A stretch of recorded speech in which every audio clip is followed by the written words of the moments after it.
नागरिक उड्डयन मंत्री प्रफुल्ल पटेल आईपीएल से जुड़े एक और विवाद में घिर गए हैं। आरोप है कि उनकी बेटी पूरा पटेल के कहने पर एयर इंडिया ने अपनी रेगुलर पैसेंजर फ्लाइट को चार्टर्ड बना दिया। खबरों के मुताबिक 20 अप्रैल को एयर इंडिया की एक रेगुलर फ्लाइट सुबह 5:20 पर दिल्ली से कोयम्बटूर के लिए उड़ने वाली थी, लेकिन खबरों के मुताबिक पूरा पटेल के कहने पर एयर इंडिया ने नियमित उड़ान को रद्द कर आईपीएल की चेन्नई टीम के लिए इसे चार्टर्ड बनाकर दिल्ली से चंडीगढ़ भेज दिया।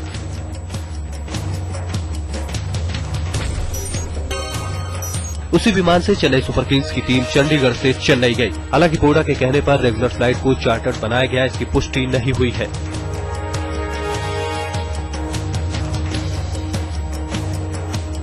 नियमों के मुताबिक किसी भी रेगुलर पैसेंजर फ्लाइट को आखिरी वक्त में विशेष उड़ान में नहीं बदला जा सकता।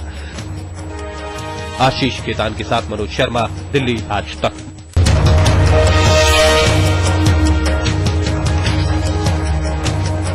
एयर इंडिया ने कहा है कि आईपीएल टीम के लिए रेगुलर पैसेंजर फ्लाइट को चार्टर्ड बनाकर उसने किसी नियम का उल्लंघन नहीं किया है।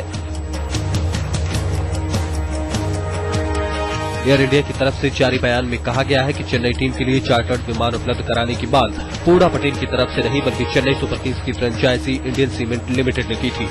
इस पर फैसला क्षेत्रीय निदेशक के स्तर पर हुआ और इसमें कोई नियम नहीं तोड़ा गया। एयर इंडिया के सूत्रों के मुताबिक आईपीएल शुरू से ही एयर इंडिया के लिए मुनाफे का सौदा रहा है।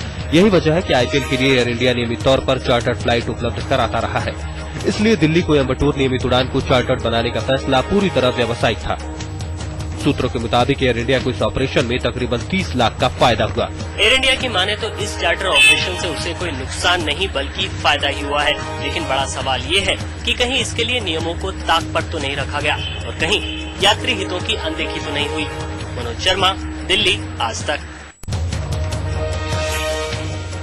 आईपीएल टीम के लिए एयर इंडिया के रेगुलर पैसेंजर फ्लाइट को चार्टर्ड फ्लाइट बनाने पर विपक्ष ने नागरिक उड्डयन मंत्री प्रफुल्ल पटेल पर हमले तेज कर दिए हैं। विपक्ष ने न सिर्फ प्रफुल्ल से इस पर सफाई मांगी है बल्कि सरकार से जेपीसी बनाकर उनके इस्तीफे की मांग कर डाली। सरकार के 2 वरिष्ठ मंत्रियों का नाम आ रहा है और निष्पक्ष जांच तभी संभव हो सकती है जबकि दोनों मंत्री अपने पद पर न रहें। सर्विस फ्लाइट है, उसको चार्टर्ड फ्लाइट में कोई बदल नहीं सकता, लेकिन ये सारे तथ्य हाथ में आएंगे तब पार्लियामेंट के भीतर इस पर डिबेट हो। How it happened, if it is case of misuse, it needs to be probed and as minister he needs to explain the. NCP की सबसे बड़ी चिंता ये है कि कहीं संयुक्त संसदीय समिति यानी जेपीसी की मांग न हो जाए, क्योंकि एनसीपी को डर है कि यदि जेपीसी की मांग मान ली जाती है तो मंत्रियों को न केवल कुर्सी छोड़नी पड़ेगी बल्कि दाग तब तक बना रहेगा जब तक जांच पूरी नहीं हो जाती। संदीप सोनवलकर, दिल्ली आज तक। की स्टेक है, आईपीएल से जुड़े हुए हैं, कितना सच है? बिल्कुल दरअसल झूठ है। मेरे हस्बैंड का आईपीएल से कोई भी संबंध नहीं। 2 दिन पहले सुप्रिया दुनिया को जता रही थी कि उनका या उनके पति का आईपीएल से कोई वास्ता नहीं, वो तो सिर्फ क्रिकेट प्रेमी है। पर अब जो खबरें आई हैं वो सुप्रिया के दावों को झुठला रही हैं। सूत्रों के मुताबिक सुप्रिया सुले के पति की मल्टीमीडिया स्क्रीन यानी एमएसएम में 10% की हिस्सेदारी है। उनके पति को ये शेयर अपने पिता से विरासत में मिला है। उनके ससुर बीआर सुले 84 साल के हैं। उनकी तबीयत ठीक नहीं रहती, इसलिए उन्होंने अपनी हिस्सेदारी अपने बेटे यानी सुप्रिया के पति सदानंद सुले के नाम कर दी है।